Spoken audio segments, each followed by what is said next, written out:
Sahana Vavatu Sahano Nunaktu Sahaviryam Karavavahai Tejasvinavaditamastu Ma Vidvishavahai.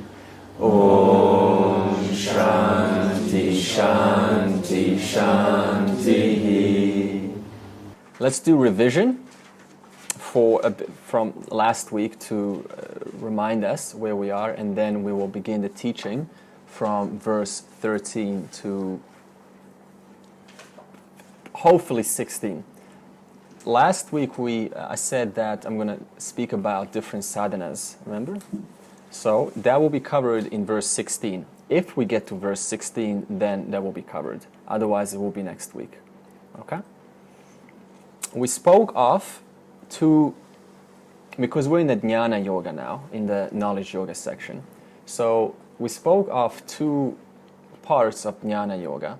One of them, actually the second part, we'll go straight to the second part, was learning to identify with consciousness, with my nature.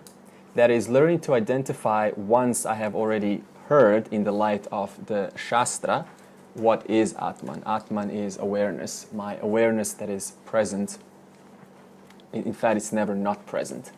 So that means that after some time of hearing, then the student's job is to assertively start claiming one's nature. Now, we're not pushing one out of denial.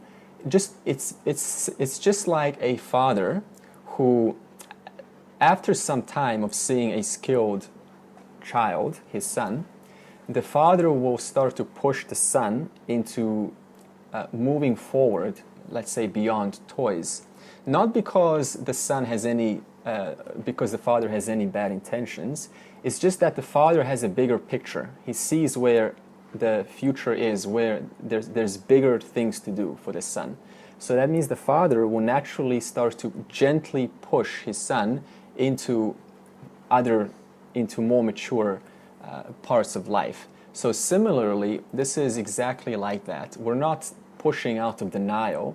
We're just saying that if we just keep on going that consciousness is all there is, and then avoiding the one that's saying that, then this can go on for a long time. So that means there needs to be that one stage, just like when the father pushes the son. That's exactly what this is, claiming that I am indeed Atman. So it does feel strange, but then again, what doesn't feel strange doing it for the first time in our lives, right? So this feeling of strangeness or awkwardness or like I'm not being true to myself, this is completely natural. The reason is because our lifetimes, we'll just stick to this lifetime, we've been claiming what we are not. And it's been normal. In fact, we got so used to it that it's very strange to suddenly start saying what I am. In fact, if you think about it, isn't it weird that we say what we are not all our lives and we feel comfortable about it? I am the body, I am the mind, I am my emotions, I am everything that happens onto my life. My life, of course, owned by what? Ahankara, the ego. And yet, when it comes time, when someone tells us who we are, our true identity, Atman, awareness, then when we start to claim that, it feels, even though that's true, a lot more true, in fact, that's the only truth, than the body-mind, that feels strange. So that's the paradox of life. So that means if it feels strange, it's completely normal. The other caution is that this is not about going to the public and going, I am Brahman, right? This is not it. This is pure, this is pure arrogance that happens, and nobody needs to know. In fact, here's what we need to know. Everyone already is consciousness. So there's nothing special about anyone claiming, I am Brahman, I am Atman. Everyone already is Atman. The only thing is, others don't know it. So there's nothing special. No one gets a reward for being wise. They just recognize for what's already true. So that means if one it's like this. Imagine having the need to say, hey, I'm a man. You know that? I'm a man. I'm a woman. I'm a woman.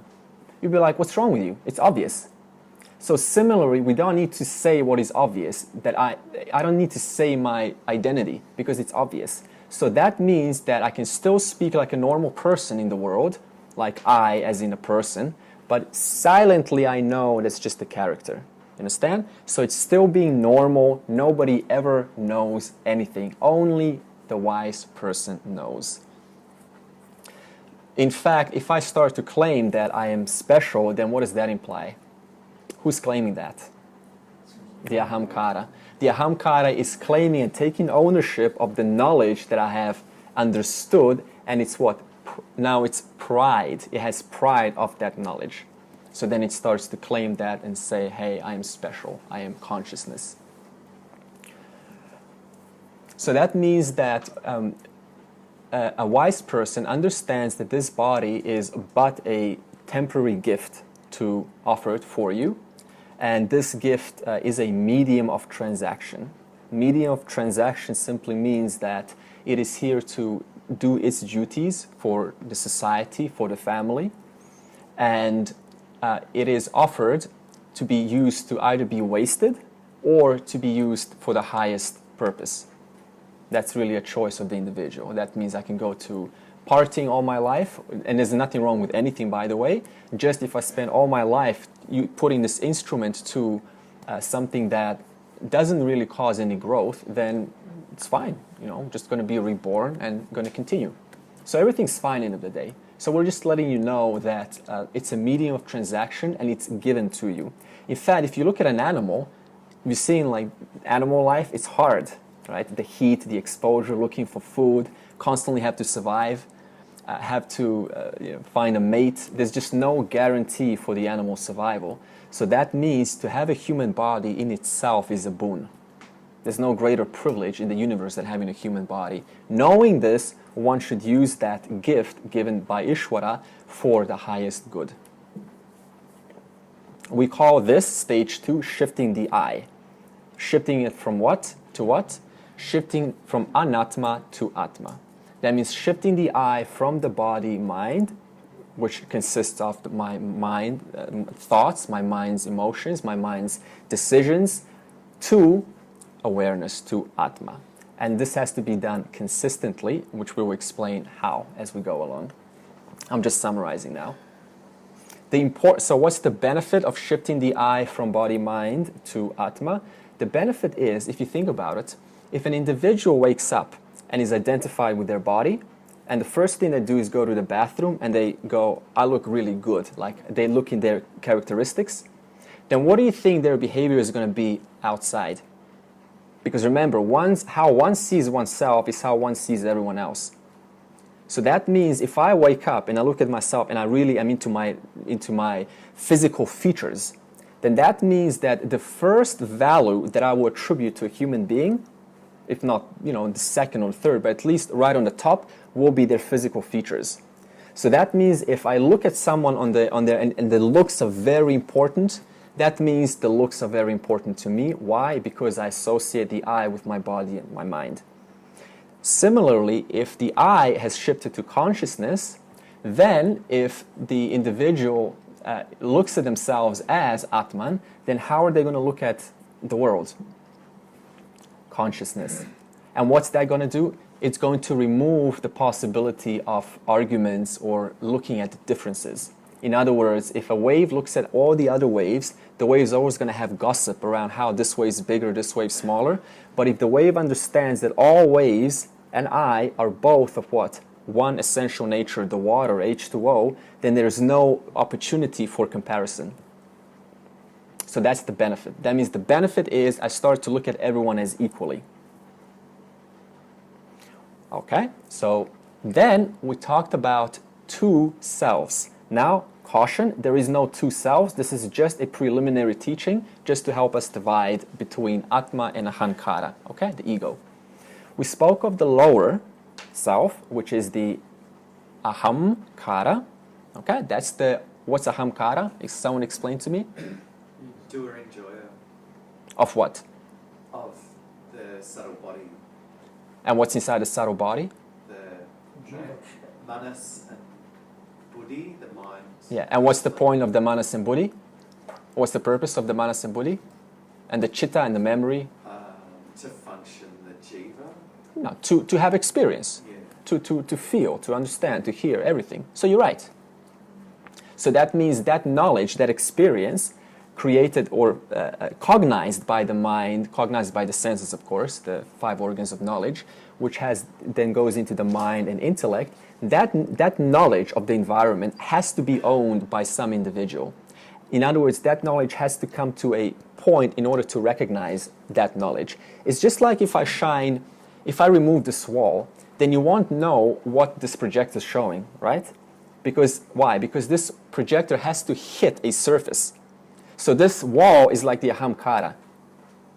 So that means I can only tell what's going on because there's a stopping point. So that stopping point is what we call the ahamkara. Because of that, I can tell this is indeed my experience that belongs to this body and not your body. So this is what a ajnani, a non-wise person, mistakes themselves to be. They mistake themselves to be this wall. And this is where it all stops. That means whatever is on this wall, whatever experience is happening to me because I haven't inquired into who I really am. So I just take it for granted. That's who I am. I am this wall. I am this experience. But the wise person understands there's something prior, which cannot be grasped because it cannot objectify the self. There is something prior to the wall in whose presence the contents of the wall are known. And that prior to the wall is Atma, the higher self. The higher self is awareness. We all know that. Yeah? We also spoke, Tom, you inquired into what is self-inquiry. You inquired into what is self-inquiry. Isn't that interesting? One way to look at self-inquiry is just to remove the word self, okay? Because that can be confusing. Self just means it's about the subject. It's not about the object. So the comparison would be a cloud inquiry or nature inquiry. But self-inquiry just means it's about me. It's about the subject. That's all self means. So let's remove the word self away now, knowing what it means, and use the word inquiry. Inquiry simply means paraphrasing what you have heard in your own words. Just imagine if you're given a book and a professor asks you, please summarize the book in your own words. Think about what has to happen to summarize the book. You have to think about what is the author saying? What is the message of this book? That means I have to think, and that thinking alone is inquiry. And that thinking would then cause me to write the text in my own words. Now, never mind about the text, the important part was the inquiry. That inquiry is what we call self-inquiry, paraphrasing in the light of what I have heard, not regurgitating. Is it all clear now on self-inquiry? So that means paraphrasing what? Everything that I've heard in class, the Shruti, the Shastra. That means, in other way you can put it is self-inquiry equals, what's another word for paraphrasing? Summarizing, yeah. So just like if you had a test, right, and you had to do a really good summary, that would be you had to do self-inquiry, and then you will have to tell about your self-inquiry.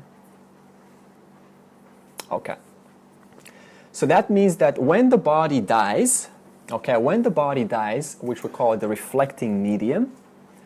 Why reflecting medium? Because the body is reflecting that awareness, the universal awareness called Brahman. And when the universal awareness hits what's called a jiva, we call that jivatma. That's why it's jivatma. That means a jiva, that means atma, consciousness reflecting on the 3 bodies, okay? Or the consciousness reflecting on the panchakosha, the 5 sheets. Clear? That's what a jivatma is. Okay. When the body dies, awareness, that means you, keeps shining. On what? Well, it keeps shining like it always shines, but it no longer shines on what? A limited object, a limited reflecting medium. See, while the body is alive, the same eye, which is through all of us, the one eye is shining through all bodies. When one body in this room dies, as it will one day, then what happens is that same eye, which is functioning through all of us, keeps shining, but it's no longer shining on the body. Now remember, that awareness that's shining is you. So then you're going to ask, okay, what happens after? Right? If it's not shining on a reflecting medium, which is required for experience, then how is awareness supposed to know about myself if there's no reflecting medium?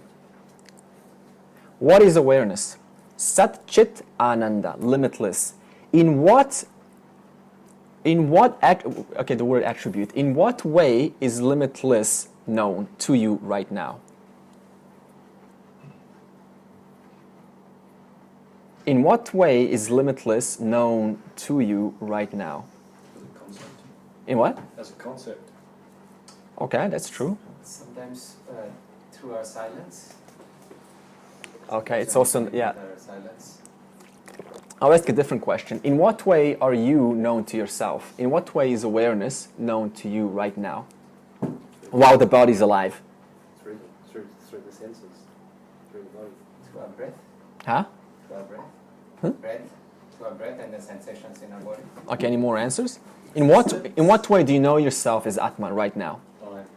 Yeah. Simple. I am. That's what we use. We always start our sentences with I am. I do, I walk, I speak, I listen, I teach, I run, I drive. You go to a train station, you always hear people go, I.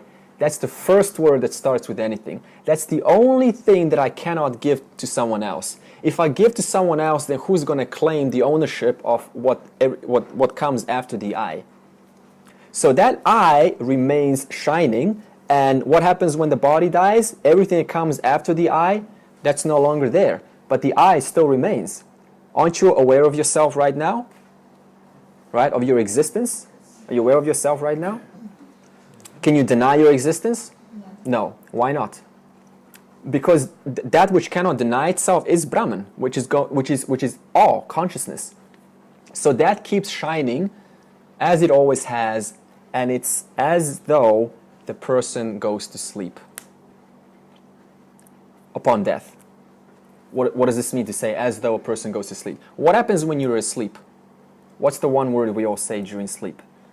Bliss, right? Bliss, fullness, wholeness, completeness. So what happens when the body dies? For a Jivan Mukta, a wise person. It's at this comparison, as though going to sleep, but completely self-aware of the self as what? Ananda, limitless.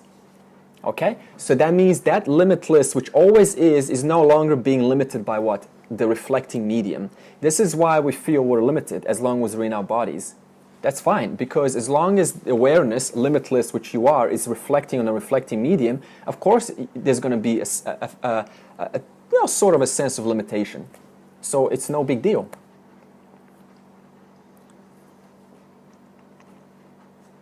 Okay. So consciousness, we also said, is like space. So that means whatever happens in space, whatever objects happen to do in space, whatever happens to those objects in space, does that affect the space? No. No, that means we can have an atomic bomb. The space is not going to affect it. We can have a divine mother, blessing all individuals. Space doesn't get affected. So consciousness is like space, which does not get affected. Why? Because it is all-pervading. So that means we said consciousness is what? Akarta, non-doer, and abhokta. In other words, it cannot do and it cannot enjoy. Why? Because what is all-pervading, how is it supposed to move if it's everywhere already? If it's ananda, limitless, or ananta, that's another word for ananda. If it's ananta, no ending, or limitless, then why does it have a need to perform action if it's already everywhere? So then we spoke of between a comparison between a jnani and ajnani, a wise person and a non-wise person. Okay. We said that the jnani claims Atma as my identity, having heard the knowledge. So having heard, step one, now I start to claim Anatma as myself. Over time of having claimed Atma as my identity, what happens is the ego starts to become insignificant. Not that you can't destroy the ego, but just not something that doesn't have the power to move me. Understand? So we use the example of the wise person looks at the tree being a symbol for Anatma, from the mountain of Atma. So the wise person is not ignoring his body or mind or his ego. The wise person is just looking at it objectively and holistically. Whereas for a ajnani, a non-wise person, it's as though looking at it from the ground, where I'm so confused and so overwhelmed by how many sense complexes I have in me. That's what a human being does, right? We go to therapy, we go to physiotherapy, we go to psychology, and we get ourselves fixed because we're so overwhelmed with the amount of things, issues that we have with ourselves. So those issues, yes, are fine. We're not saying don't address them, but just if one just keeps addressing leaf by leaf, that's going to take forever. Because next season, all the leaves are going to grow anyway. So in the long run, I haven't really done anything significant. Okay. The benefit for a jnani, for shifting the I from the body-mind to the Atma, is punya and papa. Punya means merit, or that which is dharmic, and papa, that which is adharmic. So punya and papa become decently insignificant. Decently, I put the word decently because if I don't, then you think it's irrelevant. It just means that if good happens to me, it's fine. If something that would be usually labeled as bad, it's also fine. Why? Because it's happening to a different order of reality, but it doesn't affect me, Atma. So that's the benefit for a jnani while living on earth. That means whatever happens, it's fine. Whether it's good or bad, it doesn't really matter. It doesn't affect me. We're not saying the jnani is invincible, because this is another image that goes on in the spiritual world. Like they're totally emotionless, right? They have no feelings. They're just totally, feeling 100% every day. This is all. Why is this not true? Someone tell me. Because it's still in the body, there's still jivas. That's right. It's called a vyavaharika reality. The vyavaharika reality. Just think of it. Isvara created. Isvara srishti. That means a reality created by what? Nature, which I cannot change. I cannot change the nature. I cannot change the nature of the body. I cannot suddenly modify the chemicals in the body to act differently. Why? Because I didn't create the body. And what I didn't create, I do not have the power to modify. It's simple as that. So that means a jnani still has the same emotions, still has the same worries, still has the same nagging husband, wife, all of that stuff. It doesn't really matter. Still dealing in the same world, which is actually very humbling to hear, but doesn't look at it as a big deal. Why? Because silently I know this is all just a dream, coming and going. Okay?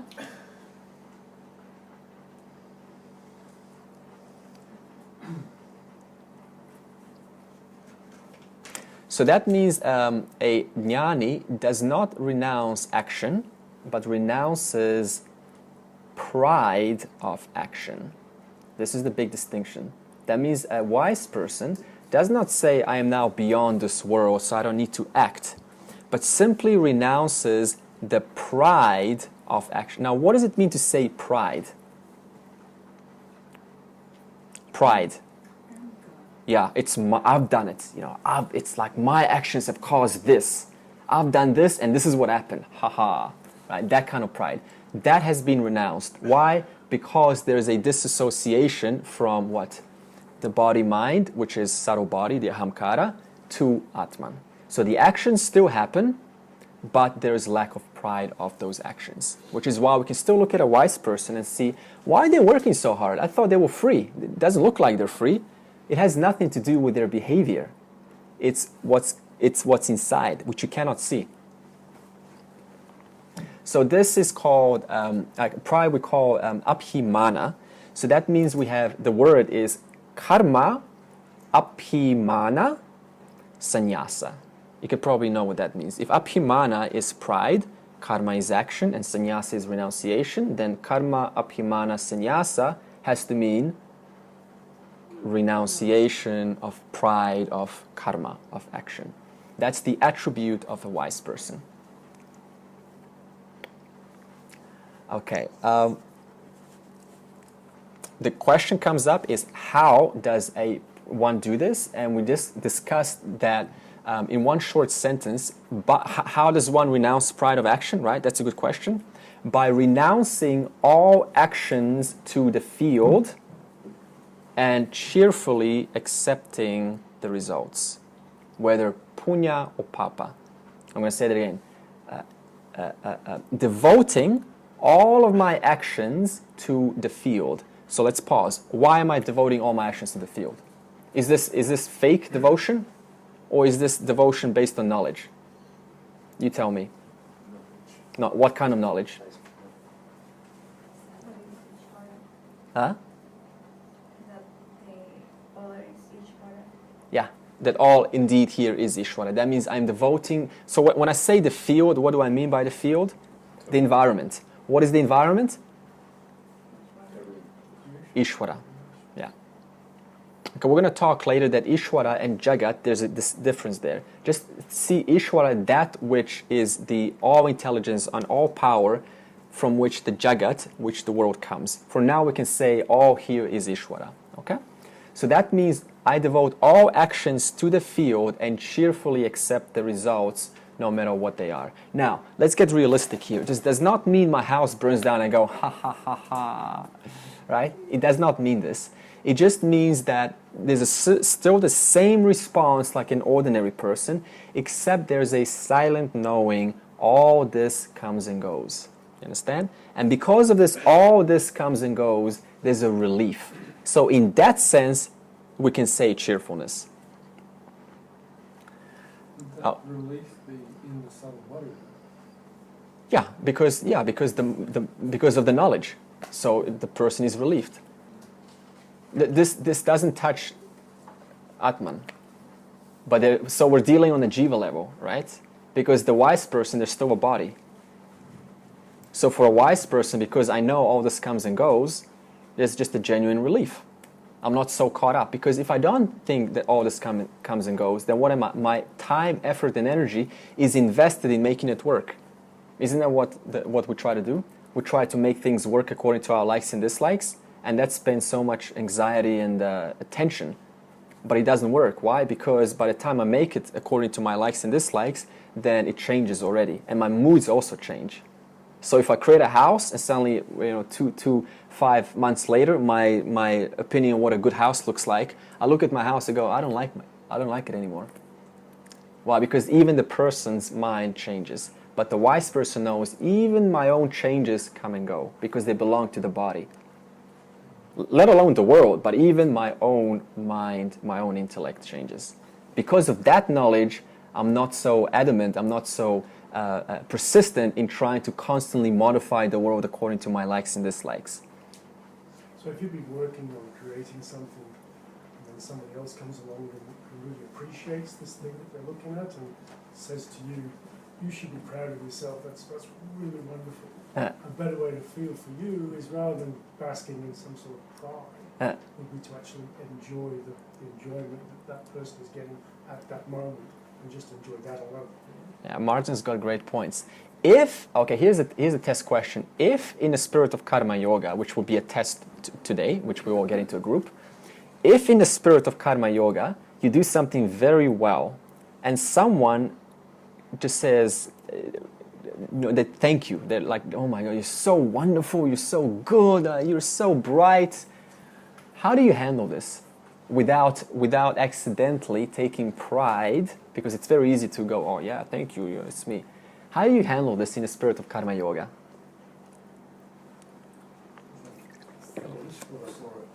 Good. Who, because of what, was I able to create the house? Let's say it's the house, right? Because of my limbs, because of my heart, because of my brain. Who gave me, did I create my heart, my brain? No, it was given to me. In fact, I didn't even choose who my parents will be. And what caused this house? Did I use my materials? Did I create the wood? Or did I get wood from somewhere else? So that means everything I did was totally dependent on something that I'm not the author of, including the actual body that made it, the mind that thought about it, nor the materials that I used to create this lovely castle. That wasn't mine also. That was also grown from the ground. The tree had to grow. And who grew the tree? The rain. Did I create the rain? No. So everything that I made actually doesn't belong to me, which is a relief in itself, you see? So that means if I believe I'm the body-mind, then automatically everything that I've created as the body-mind now is an extension of that body-mind. So if there's damage to my property, there's damage to my body-mind. But if I dissociate from my body-mind, automatically I'm disassociating from everything that this body-mind does, including listening, teaching, doing, helping, offering, making, whatever it is. So that means in that aspect, as Lloyd said, as I said to Lloyd, in that aspect there's a relief. Yeah. So that means this body-mind creates immense problems in every way, because it creates ownership, pride. There is a sense of greed, want more protection, which means I have to deny the society for my own ends. It just creates endless problems, this body-mind connection. So the essential, fundamental principle here is to disassociate from the body-mind and see oneself as Atman, and this whole world is just what we will get into verse 13, 14, and 15, a dream. And this dream is independent of awareness. Actually, this dream depends on the awareness, but I don't depend on the dream. Okay. Is that clear? Okay. Okay, here's a definition of what Isvara is.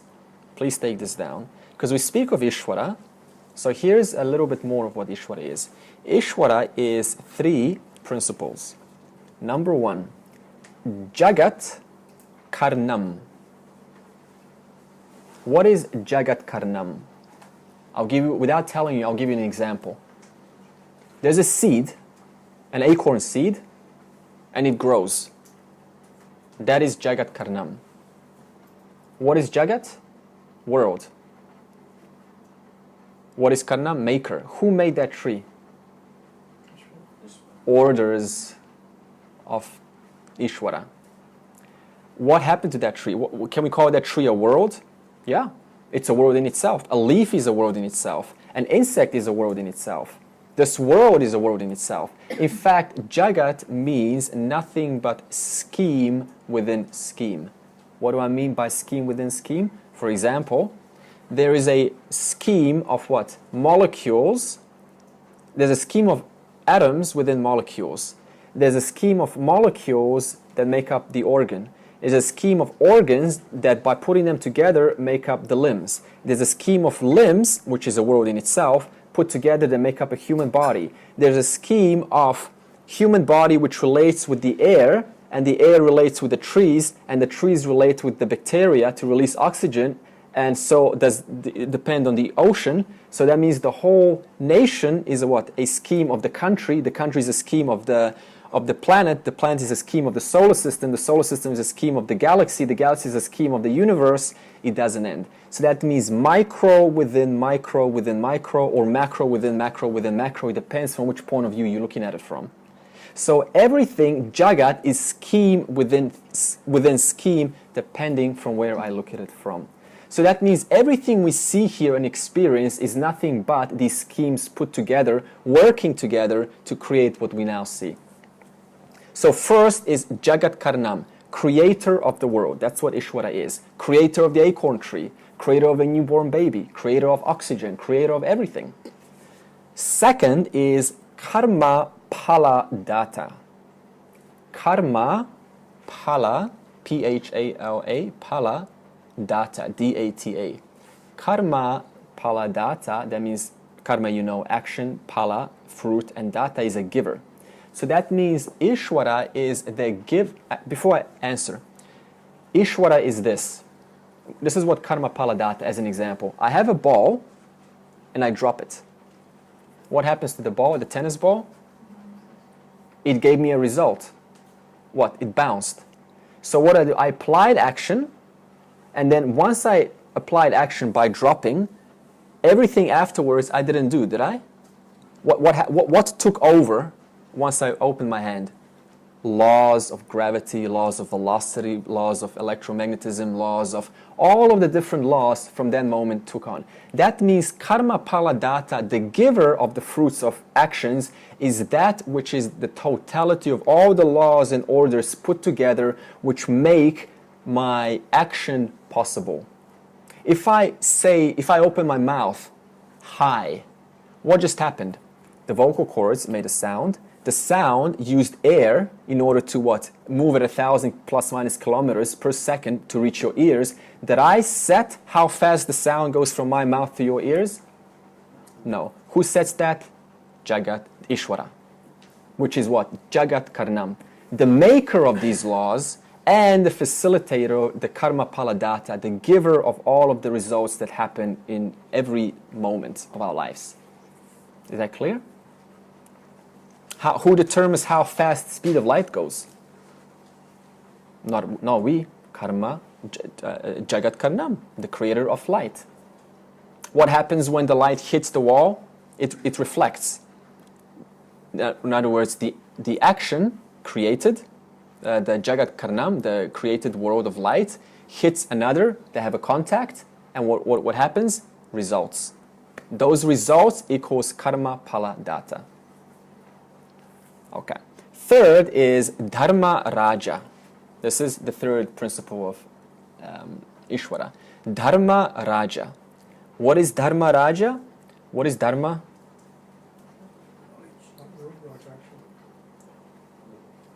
Literally translated religion, but I suppose we can say duty.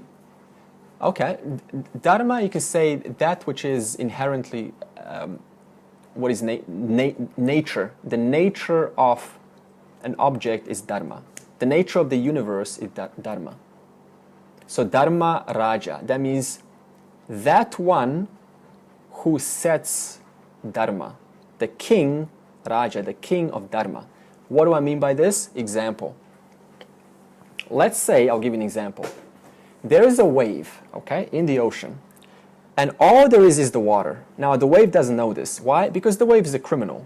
So the criminal wave decides to take a water pistol because all there is the water. And the criminal wave wants to pull the pistol, pull the trigger and shoot the other wave. Now the wave, not knowing that it's water, and so is that wave also water that it's aiming, the wave succeeds. Now, what inheres both this wave, the perpetrator and the victim? The ocean. What is the ocean? Ishvara. So that means wherever there is ocean, that is exactly where is what? Jagat Karnam, Karma Paladata, and Dharma Raja. So in this case, because this wave is also inhered by the ocean, by Ishvara, which has the third principle, Dharma Raja, does that what's going to eventually happen? Because Samanya Dharma, that is universal Dharma of non-injury, is also imbued in this wave, because this wave is not apart from the ocean, this wave eventually is going to feel what? The consequences of its actions. Not immediately, but sooner or later. This is why it's impossible to injure a human being without eventually starting to feel guilty. If not immediately, sometimes it takes years, maybe some lifetimes. But eventually this feeling of guilt, I've done something wrong, it always arises. Why? Because Ishvara is Dharma Raja, the one that sets the Dharma, and everything that Ishvara creates, Jagat Karnam, which is this world, including these bodies, is imbued with what? Dharma Raja. This is why we all inherently understand ahimsa, non-injury. Why? Because we, Jagat Karnam, are imbued with Dharma Raja.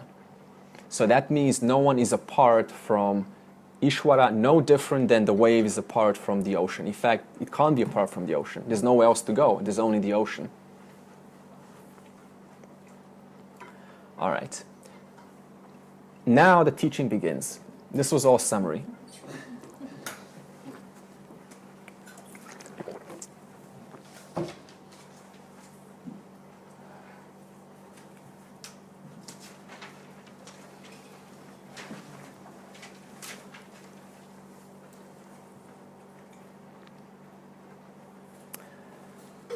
All right.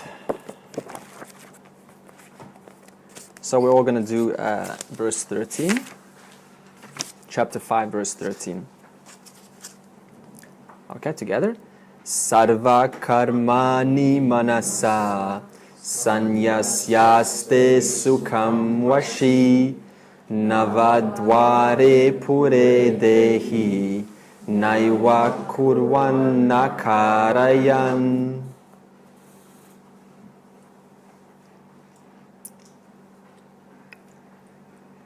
Okay, the first point is Navadvare Pure Dehi. So, okay, so what this verse is talking about is it's comparing Dehi, the indweller, to the Navadvare. In other words, the indweller is the nine-gated, is resting happily in the nine-gated Pure city. So the self, Atman, is resting happily in the nine-gated city. So what does this mean? So what this verse is showing us is the body is compared to a city. A human body is compared to a city. And this city is Navadvarani. In other words, Navadvarani is the nine-gate. But Navadvare, this is a locative, so it's in the nine-gated. Okay, so this is just saying in the nine-gated city, but Navadvarani is the nine-gated. So our bodies is what's called the nine-gated city. Now, why would it say this? It's comparing, it's using the body as a kingdom. So just imagine your body as a kingdom, which is called the nine-gated city. And what is a kingdom? A kingdom has walls, right? That's the first thing that a kingdom has. Walls are being compared to our skin. So our skin is the walls. And it's also mentioning, okay, so now you're saying nine-gated, right? What's nine-gated? Explain that. So it's talking about 7 entry points and 2 exit points. So now what does this mean? If you think about a city, right? In order for the city to survive, you need to what? You need to bring in food. You need to have certain points from certain directions so that the city can maintain itself. And the city also needs what? It needs excretion systems. It needs to take out its garbage, its sewers, so it needs to also purify itself. So this nine-gated city has 7 entry points, being 2 eyes, 2 nostrils, 2 ears, and 1 mouth. These are the entry points. For example, through your 2 ears, you have sound, through your 2 nostrils, air, through your 2 eyes, sight. This is how we receive information. So it's being compared to a city. That means our city, this Navadvare Pure, has 7 inlets. And 2 outlets is the genitals and the anus. That's how the body excretes its systems. That means we eat food, we need to get food out. So similarly, just like a city needs to have entry points and needs to have exit points, similarly our body has entry points and exit points. And the blood vessels are being compared to the roads. So if you think about a city, right? How does a city maintain itself? By trucks going from one, or cars going from one side to the other to deliver, let's say, the right materials to the other side of the city. So that means the roads need to be functioning well in order for the right facilities, the right transportation to go from one part of the city to the next. Let's say a lawnmower needs to take the street to go to the big public park. So that means the road needs to be working. If it's not working, then the park's going to suffer. And if the park suffers, then what happens? The people in the city suffers. The people, that is the cells, start to slowly suffer around the park, which start to then have depressed thoughts and talks amongst each other, how the city is not functioning well, and it slowly starts to contaminate the whole city. And the king of this nine-gated city is Atman. It doesn't say here, but he says indweller. The indweller is Atman. So the king of this city is Atman. So that means just like any kingdom, if it doesn't have a king, then what happens? The kingdom falls apart. There's no one to uphold and keep its values, its virtues. There's no one to enliven the city. So in this metaphor, they're using Atman as the king. And this king, Atman, is blessing the body. What? With life, with consciousness. So what this means is a jnani is a master of his kingdom, of his body. That's what the message is. A wise person is a master of his body in what way?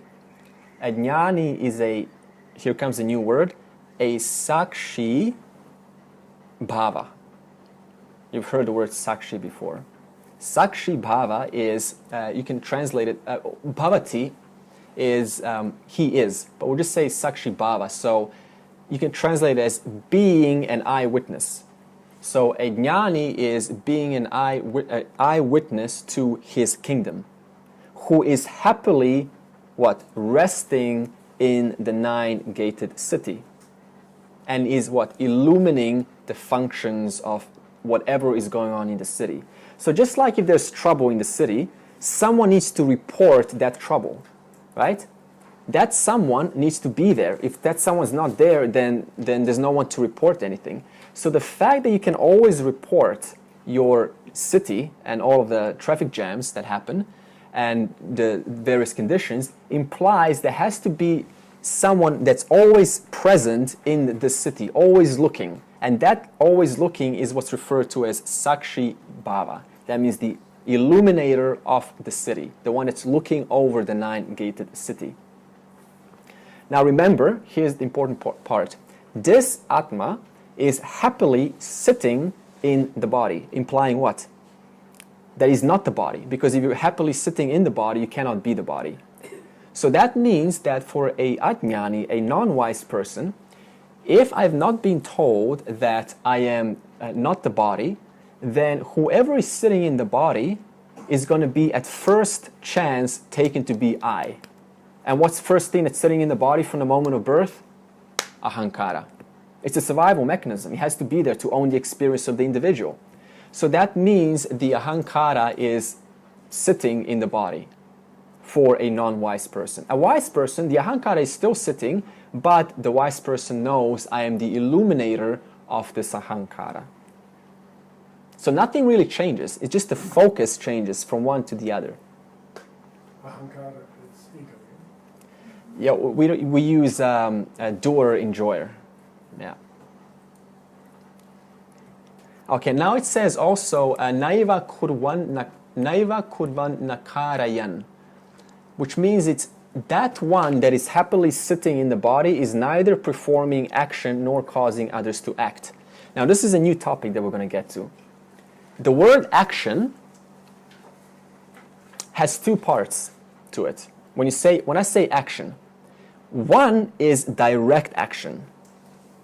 Okay, that means I directly do, that means I walk up to Tom and I just shake his hand. That was direct action. Now the second type of action is what's called indirect. What does indirect mean? It means it was something instigated me to act. What does this mean? If hail falls, what do? You take cover. So did you take cover or someone instigated you to take cover? So that means there are two types of action. One, I do it, and second, something else do it. Whether I know about that something or not, it doesn't matter. It still instigated me to take action.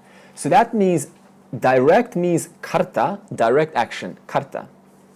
And indirect, in other words, the instigator of action, this is the second type of action, is kara vita. Kara vita. Sorry, kara yita. That's Y-I-T-A. Okay. So now a question arises. This is where we get into objection mode. If Atman isn't doing any action, we already established that in the last lesson, then who does the action? Because consciousness is all there is. If all there is consciousness, and consciousness is unable to perform any action because it's free, it's everywhere, it's all pervading, then, and everything is consciousness, then who does the action? What causes the action to happen? Jiva. Yeah, good. Good. We're gonna. Yeah, that's good as you're building up to the answer. The jiva is consciousness. The jiva is also conscious, it just doesn't know it. Yeah. So the jiva thinks, I am doing the action. I am doing the action. But actually, I'm not doing the action. Something else is doing the action, which is what we're going to go through now. Yeah. The other objection that goes with this first one, what's the first objection? If Atma is everywhere, if Atma is all-pervading, how can Atma do action? Or, that's already answered. But then the next question is then, who does the action? And what does the action? The next objection is, aren't we like all puppets then? Isn't Bhagavan Ishvara, isn't Bhagavan just, animating all of us? That's the other objection, because that's a common thing that comes. We're all just puppets and we're being controlled. So we have to cover these two objections. So what's the objection with that? That we have zero control. And we're just all like puppets, which implies what? That Bhagavan is causing the action. Is Bhagavan causing the action? No. Good, Tom. No, we'll find out why. Because that would mean, for example, if a criminal commits a crime, then if all there is Ishvara, then we will have to either directly or indirectly attribute that crime to Ishvara. Or Brahman, it doesn't really matter. We'll just say Ishvara. But now we have to get out of this objection, right? Because this is a common thing. God is responsible for the worldly troubles. We have to find a way how to get out of this thinking. Okay, let's just cover Ishvara now. Okay, forget about Brahman, we're just going to cover Ishvara. Ishvara is an impersonal power. What does impersonal power mean? I'll give you an example. Imagine you fill up your car, right? And the car now is a body. And the driver being a symbol for the intellect, the driver sits in the car, drives irresponsibly, and crashes the car. So the driver is the intellect, the body is the car. So the car has been crashed. Can we blame the fuel? No. Can we blame fuel directly? Like the fuel, it's the fuel's fault. Can we blame the fuel indirectly? Yeah, because it helped the car to move. Huh? It was helping the car to. Yeah, you see now we have to clear this objection, because that is a possibility. If the fuel wasn't there, I could have never crashed the car. So directly the fuel is not responsible. Indirectly, the fuel is not responsible. Why? Because the driver of the car, the direct responsibility belongs to the driver, right? But the indirect responsibility belongs to whom? Someone else who instigated the driver to crash the car. Maybe the driver had a breakup, or maybe he was fired and was angry. So we're not talking about the fuel. We're talking about Jagat. You see, so the fuel has nothing to do with what happens in Jagat, in the world. The fuel is just that power which provides the possibility for a sinner to be a sinner and a saint to be a saint. But the fuel has nothing to do with either. Ambivalent. Huh? Ambivalent is What does that mean? ambivalent. It doesn't care whether it's one way or the other. It's an impersonal power. Yeah, that's what I'm saying. I think ambivalent is probably a better English word than impersonal. Ambivalent. Yeah. Nice word. Ambivalent. It just doesn't bother one way or the other. Yeah, it's impersonal. I just say impersonal. That's the word we use in class. Okay. Now let's move on to Atma. When I say Atma, what do I mean? Brahman. Atman is Brahman. It's just, okay, what is Atman? Someone tell me. Consciousness. Brahman covered up by the five senses. Done. That means Brahman conditioned by the body it gains a new name, a new label called Atman. So that means essentially Atman is Brahman. So that means from now on it shouldn't make a difference if I say Atman or Brahman. Okay? Now let's cover Atman. Atman is not responsible either. Why? Remember that example of the light? So what does the light do? It just simply illumines. So I'll give you an example why Atma is neither directly or indirectly responsible. Imagine there's a dictator, okay, and the dictator does a lot of trouble to the world, and the world, has a unfortunate circumstance because of that. Now, what happens later on when the dictator is finally, and as they always go, right? They always get jailed up. So after they get jailed up, what do we usually do? We have two options, right? We either blame the dictator directly, don't we? For example, Hitler, we blame Hitler directly. Or what else do we do? If we don't blame him directly, then we do what? We blame the party that influenced him to be that way, or influenced her. So there's only two options. There's either direct or indirect. There's either that instigator or it was the person themselves. Now, does anyone blame space which accommodates the dictator? Imagine that. It would be quite weird, right? And what do we say about consciousness? Consciousness is like space. Atman is like space. It's that which accommodates the jagat, the world. Therefore, consciousness has nothing to do with what happens in this world. Ishvara has nothing to do with what happens in this world. They're both completely impersonal. In fact, I can't even say impersonal to Atma. The impersonal stops at Ishvara. We'll just leave consciousness as consciousness, awareness. Because if I put impersonal, that sort of gives an attribute to consciousness, like it doesn't care. Right? So let's conclude verse 13. Okay? The conclusion is, Atma, what is Atma? Yeah.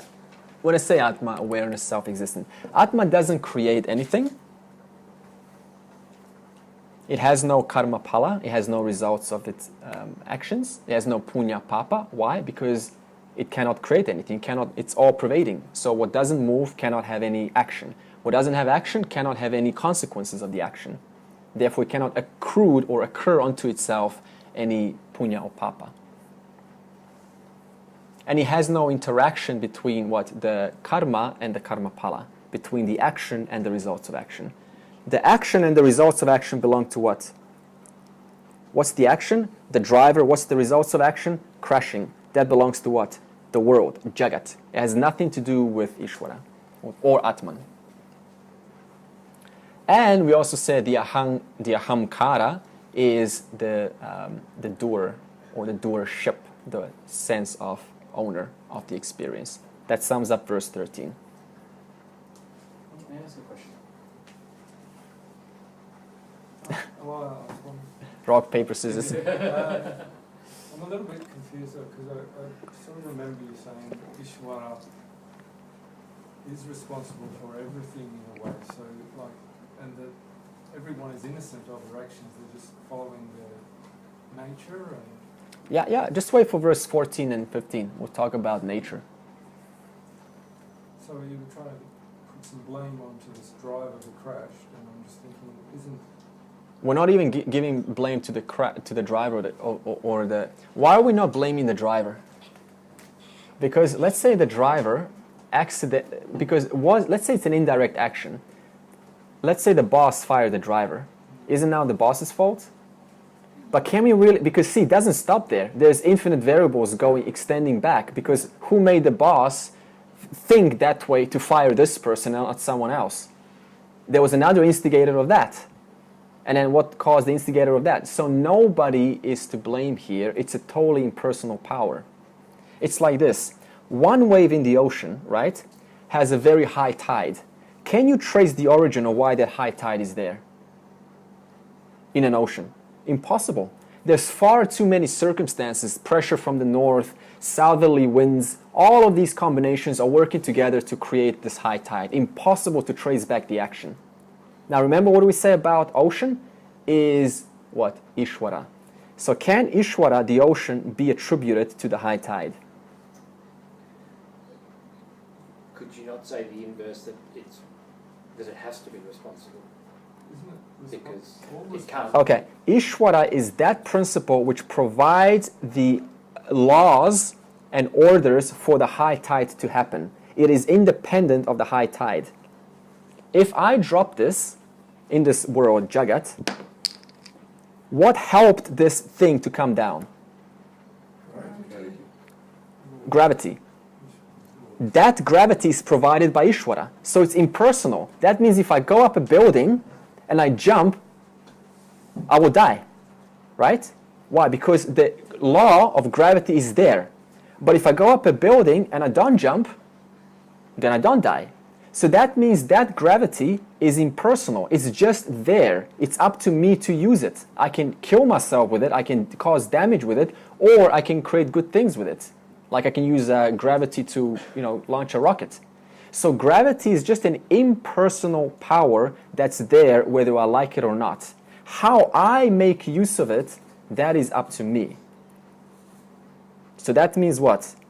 Yes, it is my responsibility ultimately, but it cannot be Isvara, because Isvara was just there providing innocently its orders, its laws for me to use. How I use them, that is up to me.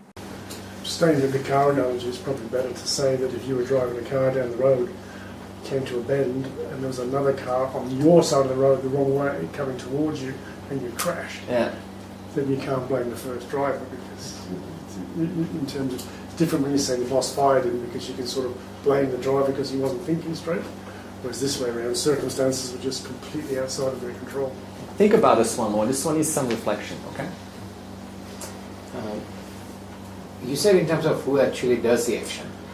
You said we think that it's ahankara that does the action, but is it actually... We're going to this verse now. Who does the action? Okay. Verse 14. Na kartritvam na karmani lokasya srijati prabhuhu na karma phala samyogam swabhavastu pravartate. All right. Atma doesn't do anything. So then how do all these actions happen? So this is answered in verse 14. Okay, the innate nature, it says, but one's own nature. So the innate nature of one's body-mind complex is what causes one to act the way they do. The innate nature, let's explain this. What does innate nature mean? Just like the innate nature, I used this example last week of an appliance. Like the innate nature of a fan is to spin. Or the innate nature of a speaker is to produce sound. Or the innate nature of, give me one example. The innate nature of what? Sugar is sweet. Toast? A toaster toasts. Yeah, toaster. I was going to use toaster. The other appliances. The innate nature of the light bulb is to produce sound. Okay. The innate nature of a fox is to kill a chicken. The innate nature of a fox is to kill a chicken, of the tiger to hunt. Of the human being, it's a little bit different because we have a sophisticated mind, so we can create our own innate natures by our own decisions. That's where our choice stands. That's where our privilege stands as human beings. So the innate nature of every appliance is what causes that appliance to function as it is. Now, what do we say about Isvara? Jagat Karnam. Jagat Karnam is what? Infinite varieties of different appliances, all performing their functions. So that means every function in the universe, every appliance, including your body, it's just an appliance, is performing its function according to its nature. Now, if you want to speak about the nature of the tree, its function is to create shelter and convert CO2 to oxygen. The nature of one person is what? According to one's samskaras. Okay? One's habitual tendencies. That's what makes every person different. That's why we all act differently, because we're born with different tendencies. I know Mozart was born in a family whose father was a very good piano player, and that wasn't an accident, obviously, because Mozart obviously had some skaras for playing in the previous incarnation. So he's born in the right family in order to exercise those samskaras, to develop them. So that's why he became such a good player. So that means every individual, let's explain this incarnation thing. When a bean is born, the plant, okay? What does the bean eventually release? The seed, right? Into the ground. Now, what happens eventually to that seed of the ground? it's going to sprout, and it's going to produce new beans. They're going to also fall into the ground, sprout, produce new beans, fall into the ground. So that means every succeeding bean, every succeeding plant has what? The history of the previous. So let's say the previous beanstalk was exposed to high temperatures, so it had to adapt to high temperatures. And it gives birth to a seed, and then the seed now also has that high temperature adjustment. It's going to grow, and then it grows, let's say, 20 years later.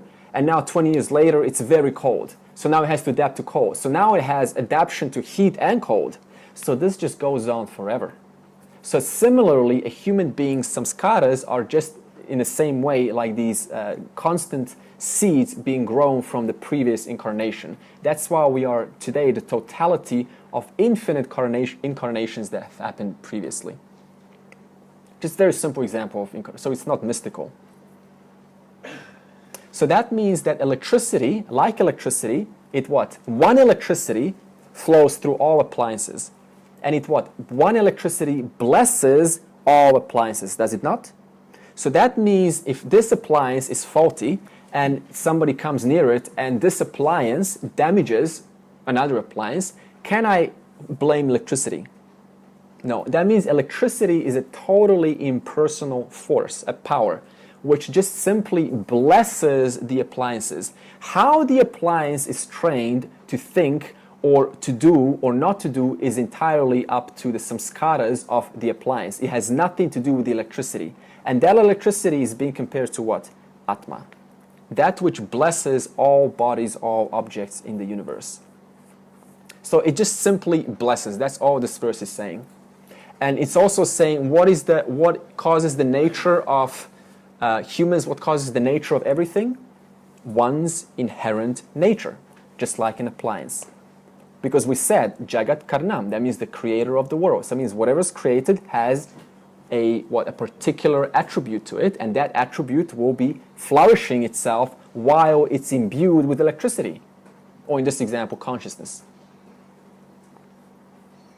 Okay.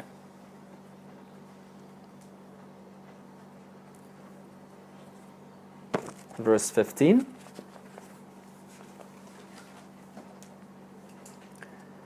Nadate kashyachit papam na chaiva sukritam vibhuhu ajnanena vrtam jnanam tena muhyanti jantavaha.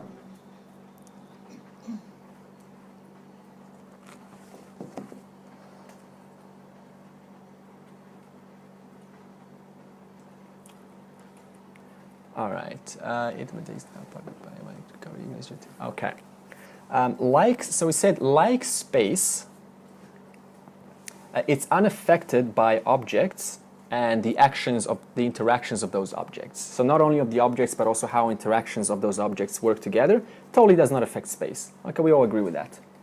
So that means that like space, Atman neither occurs any punya or papa because it's not involved. Like space is not involved with whatever happens, whether it's a loud sound, a quiet sound, a big explosion, or a divine expression of love being shared in the space.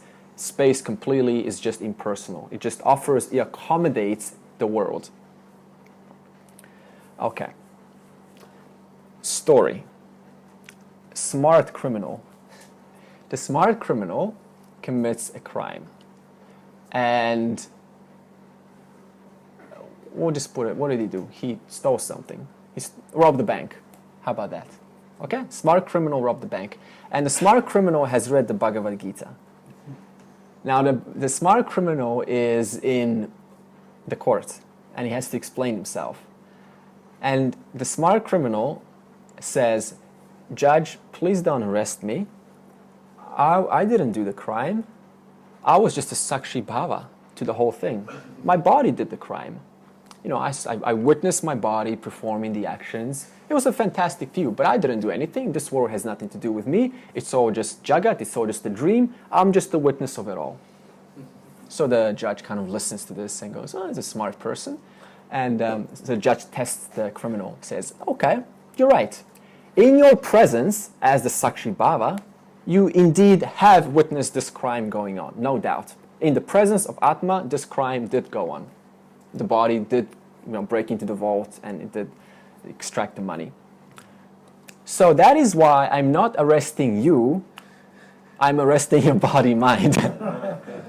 So now, the criminal wasn't thinking about this, right? He's going to outsmart the judge. So the criminal was like, he's not happy about this. So the criminal goes to jail. Now, here's the moral of the story.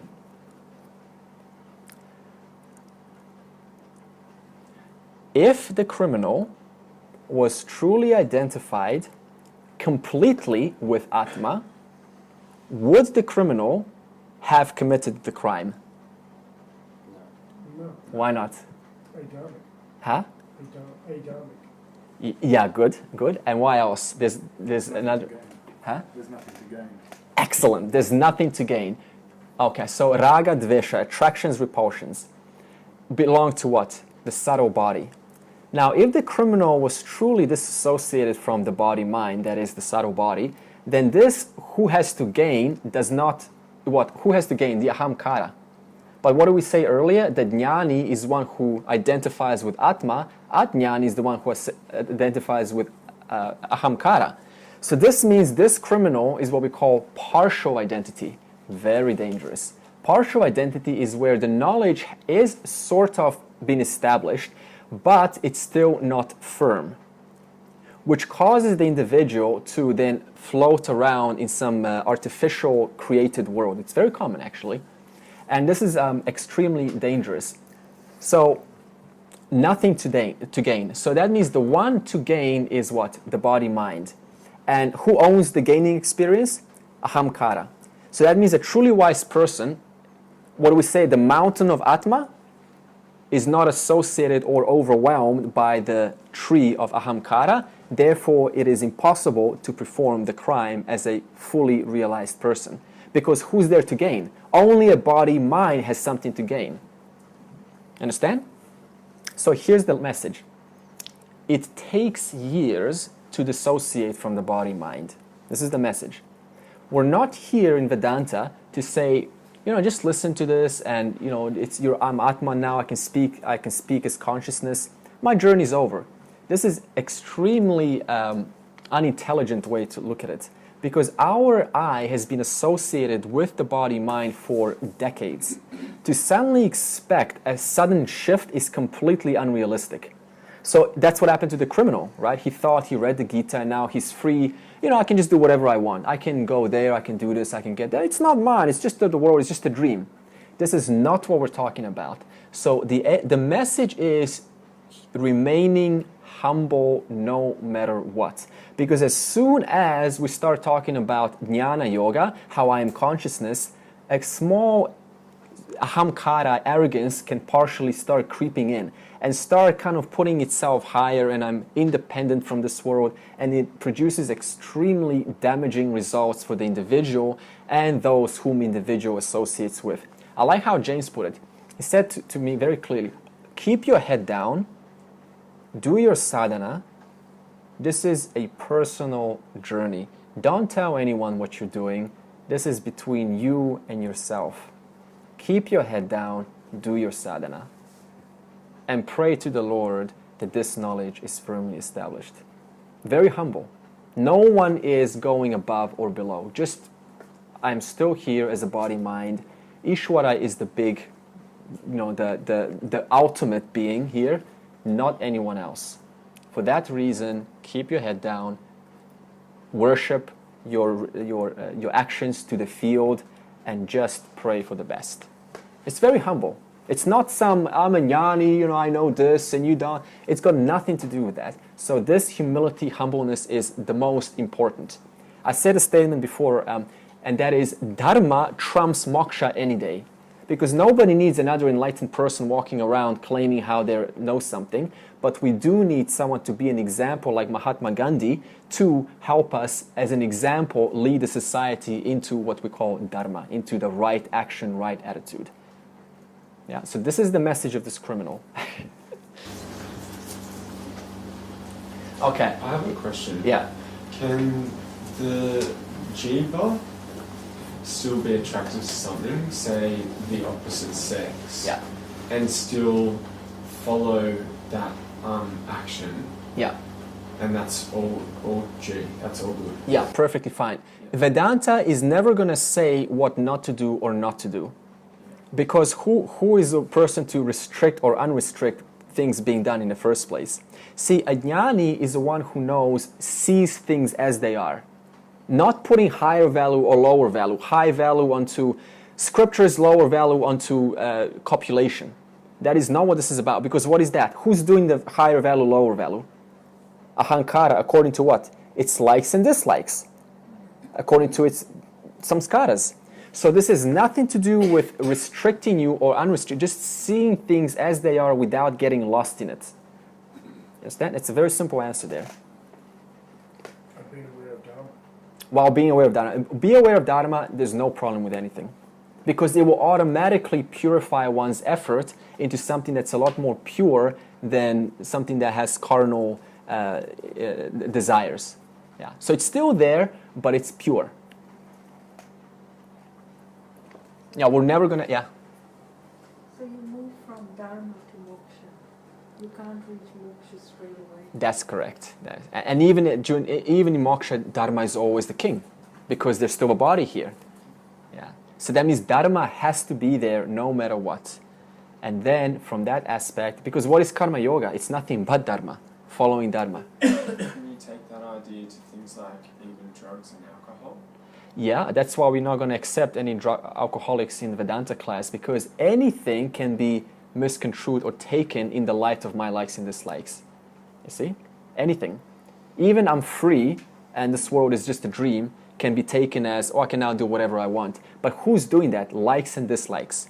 This is why we do so much purification, karma yoga, before we get to jnana yoga. You see the logic of the order? First karma yoga, purify the mind, be a good person, do the right thing, and then we will speak about moksha. This is why we never speak moksha to those who just want to hear it, because we know it's a mind that hasn't yet been purified. Would you say that the karma yoga involves the other yogas as well? That will be verse 16. That makes so much sense. Yeah. Okay. It says here, people are deluded, covered by ignorance, and due to that ignorance, people are deluded. When a person is deluded, what is this? What's the implication of delusion? Dukkam, suffering. One way, subtle suffering, or what does delusion mean? I'm not seeing things as they are. And what is that going to cause me? It's going to cause me tension with the environment. You've seen, like, for example, let's say someone knows something here about me, and I walk in, and everyone's just like looking at me. I'm like, what is everyone looking? You know, and I don't know what you're looking. So it's going to have tension. So that's what it means. And I'm going to start thinking ideas. Why are you looking? That means I'm deluded now. That means what? To come straight, I need to ask you. I need to be straight with the environment. This is why it's so hard it's impossible to lie, because lying in itself is delusion. One's self-deluding themselves, which produces what? So, dukkam, suffering. So amongst that humility and dharma, another word comes in, total, and dharma, total honesty. Though, I mean, how can you go wrong with that, right? Dharma, honesty, and what's the other word? Huh? Humble. Yeah. Okay, so people are deluded, and that causes suffering. And why are they deluded? Because the identification is with the body. Where does the delusion, the feeling of delusion happen? In the body. And because the ahamkara is who I am, because I'm not being told anything other than that, therefore I am deluded. And because I am deluded, I am out of alignment with the environment, and therefore I suffer. Nothing's working out for me. Okay. So that means people are deluded. Why? Because of ignorance of the higher self, Atma. Summary. Okay. So let's revise. I'm going to finish verse 15 and 16, which is going to include karma yoga and other practices next week. Let's revise what we've done so far, and we're going to continue this conversation next week. Okay. Karma Yoga, we've still got to do a group activity, right? Karma Yoga means there is something to do. This is a revision. Verse 15 over. This is revision.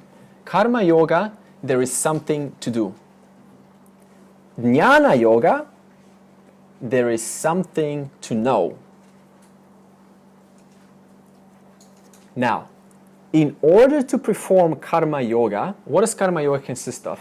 Karma, we talked about 3 actions, Satvik Karmani, Raga Karmani, Tamasa Karmani, and the right attitude.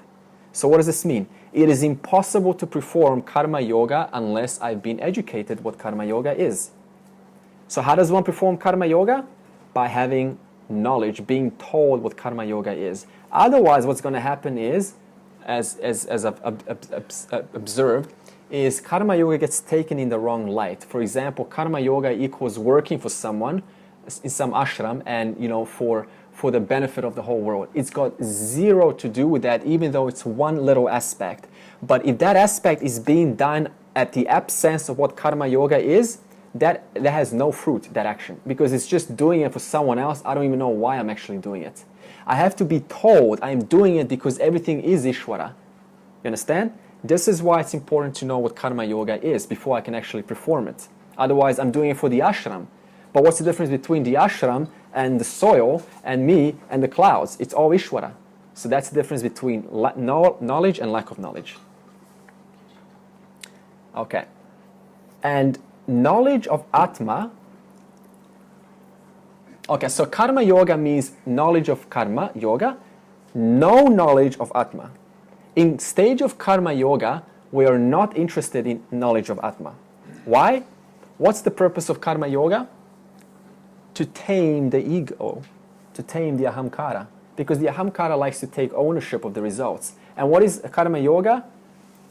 Offering my actions, that means done by the ego, to the field. That means the field is more important than me. So over time, the field that is Ishvara becomes more important than the little ahamkara. That's the logic behind it. So the purpose of Karma Yoga is to slowly start to diffuse the sense of ownership. Me, what's in it for me? How can I gain? What can I extract out of this? This has to go. How? Through Karma Yoga. There's no way out of it. As you said, first Dharma and then Moksha. It's inbuilt into the system. You cannot cheat it. You cannot go out of it. Because why? What do we say about Ishvara? Jagat Karmani. Jagat Karana. Jagat Karana, the one that creates the world. And you are part of that world. Just like every wave is part of that ocean, that means no wave is an exception how the system works. Okay. Now we've done Karma Yoga summary. Second, Jnana Yoga. Jnana Yoga, we said something to know. Okay. Jnana, okay, know what? There's only one aspect of what is there to know in Jnana Yoga. Knowledge of Atma. That's all Jnana Yoga is. It's not knowledge of anything but Atma. So we say, okay, here's the official definition of Jnana. Jivatma, Paramatma, Aikyam, Jnanam. Jivatma, Paramatma, Aikyam, Jnanam. So what does this mean? What is Jivatma? What do we say Jivatma is? The small individual. What is Paramatma? Brahman. Aikyam means what? Sameness, that is the identity, is the sameness of identity. And Jnanam, knowledge. That means Jnana Yoga is the knowledge that there is no difference, that the consciousness of Jiva and the consciousness of the whole is exactly the same. That's all Jnana Yoga means. That means the consciousness of the individual, the microcosmic, and the consciousness of the universal are exactly the same. That's all Jnana Yoga is. And when I say Jivatma, don't exclude objects of the world, tangible objects also. Okay, so that means Jivatma, Paramatma, Aikyam, Jnanam. The knowledge that the microcosm and the macrocosm are the same. I have one question. Sorry. We talked about dharma. Yeah. And we talked about karma yoga. Yeah. Doesn't karma yoga needs to be done incorporating dharma? All our actions, Yeah. all karma yoga should be based on dharma. That's right. That's So right. karma and dharma go together. Absolutely, because in order to see, that's a good question, in order to see everything as Isvara, what's the subtle implication? I have to have done a lot of what? Education of what Isvara is. And to do that, I'm going to get what? I'm going to realize that I cannot cheat the system. And what is that? Dharma. Could you say if you're living 100% pure Dharma, that you've actually exhausted karma? 100% pure Dharma will exhaust the what? If you're living a life of and this is theoretical, Yeah. if you're living a life of 100% pure Dharmic existence, who's tuning the nature perfectly, Yeah. then you're actually exhausting your karma. Yes. Yes. One point is there's a common myth that goes that we have to exhaust all of our raga dvesha in order to have a mind sustainable, appropriate for Jnana Yoga. This is not true, because just breathing alone, just living alone, you're going to create actions constantly. So it is not and actions has a consequence. So it's impossible to completely rid of one's likes and dislikes completely. Likes and dislikes will always remain there, but enough have to be cleared, at least those ones which constantly externalize my mind and cause disinterest towards the scriptures. So this should be another reassuring statement that I don't have to clear everything, just enough so it doesn't dominate my life. Yeah? It's funny how those old jokes and truisms come about. There's the old ones you probably heard, my karma run over my dogma. which is sort of the dogma is more like your vasanas, and your karma runs over your dogma, and that's sort of kind of true in a funny sort of way. And then dharma trumps karma. Dharma trumps. Yeah. Okay, let's put an order to this. Karma yoga practice purifies the mind, gives way for Jnana Yoga. Jnana Yoga becomes a means to what? An end being moksha. Now, one point before we close. Knowledge with a capital K can only be, at least in the Vedic world, can only be attributed to that which never changes. So the official word for knowledge is, when you say knowledge, what do we think of? Knowledge of the car, knowledge of the sun, knowledge of the environment, knowledge of everything. In this context, we cannot give knowledge to that individual. Because even if I'm telling you that hydrogen is what consists, what's mainly in the sun, that's true. But is that true when there's a dissolution of the universe? When it all goes back into Brahman? So was it really true? It was only true from what? Standpoint of creation. So it was knowledge, but it was only relative. That is why it was mithya. That is why the only knowledge that deserves the word knowledge is that knowledge which is in the present, in the past, in the present, and in the future. That which never changes. So that's why we say Jnana Yoga is knowledge with a capital K of that which never changes, being what? Brahman. So we're not talking about particulars. Particulars belongs to the world of changes. We're talking about knowledge, like that knowledge which is consistent for everyone, universally. Okay, we will close here and we will continue with verse 15,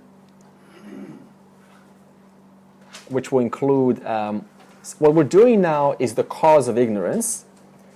Verse 16 is treatment, how to get rid of ignorance, because this is a Jnana Yoga section now, verses 13 to 21. Okay, and we're on 13, we started 13, right? We've done halfway to 15. So 13 to 21 is Jnana Yoga. So we're going to continue this next week. Om Purnamada Purnamidam Purnat Purnamudachyate Purnasya Purnamadaya Purnameva Vashishyate. Om Shanti Shanti Shanti.